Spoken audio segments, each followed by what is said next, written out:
Hello, അപ്പം നമ്മൾ ഇന്ന് ടൗണിലേക്ക് പോവാണ് കേട്ടോ. ഒന്ന് രണ്ട് പരിപാടികളുണ്ട്. അപ്പം നമ്മൾ ആദ്യം പോകുന്നത് ഷീബാനിന്റെ അടുത്താണ് കേട്ടോ. പുള്ളിക്കാരിക്ക് ഇങ്ങോട്ട് ട്രാൻസ്ഫർ ആയിട്ട് നമ്മളൊന്ന് കണ്ടില്ലായിരുന്നു.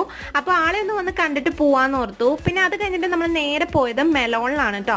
അവിടെ പോയി ഐഷൂട്ടിക്ക് ഫുഡ് കഴിക്കാനുള്ള ടേബിൾ നോക്കാനുണ്ടായിരുന്നു. അപ്പോൾ കുറച്ച് ദിവസമായിട്ട് ഇറങ്ങാന്ന് ഓർത്തേക്കണു, പക്ഷെ ടൈം കിട്ടിയില്ലായിരുന്നു. അപ്പം ഇന്ന് കിട്ടിയപ്പോൾ ഇറങ്ങിയെന്നുള്ളൂ കേട്ടോ. അപ്പോൾ ആളെ അവിടെ കൊണ്ട് ഇരുത്തി, ഭയങ്കര ഇഷ്ടപ്പെട്ടു, വലിയ കുഴപ്പമൊന്നുമില്ലായിരുന്നു കേട്ടോ. അത് കഴിഞ്ഞിട്ട് നമ്മൾ ഐഷൂട്ടിക്ക് ഡ്രസ്സ് നോക്കാന്ന് ഓർത്തു, കാരണം പെരുന്നാളല്ലേ. അപ്പോൾ അവൾക്കൊരു ഡ്രസ്സ് എടുക്കാന്ന് ഓർത്തു. അങ്ങനെ അതൊക്കെ എടുത്തു, കാരണം എനിക്ക് വീഡിയോ എടുക്കാൻ പറ്റിയില്ല, അത് വിട്ടുപോയതാണ് കേട്ടോ.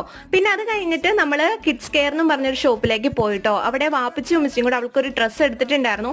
അപ്പോൾ അവൾക്കത് വലുതായിരുന്നു, അതുകൊണ്ട് ഞാൻ മാറി വേറൊരു ഡങ്കരിയും കൂടെ എടുത്തു കേട്ടോ. അങ്ങനെ അതൊക്കെ ബില്ലടിക്കാൻ കൊടുത്ത ടൈമിൽ ഞാൻ അവിടുത്തെ കളക്ഷൻസ് ഒക്കെ നോക്കിട്ടോ. അവിടുത്തെ റേറ്റും വലിയ കുഴപ്പമൊന്നുമില്ല, അഡ്ജസ്റ്റഡ് ആണ്. അങ്ങനെ ബില്ലും പേയ്മെന്റ് ഒക്കെ ചെയ്തിട്ട് അവിടെ നിന്ന് നമ്മൾ ഇറങ്ങിട്ടോ, കിറ്റൊക്കെ മേടിച്ച് ഇറങ്ങി. അപ്പൊ ഇന്നത്തെ വീഡിയോ ഇത്രയേ ഉള്ളൂ. ഇഷ്ടമായ സബ്സ്ക്രൈബ് ചെയ്ത് സപ്പോർട്ട് ചെയ്യണേ.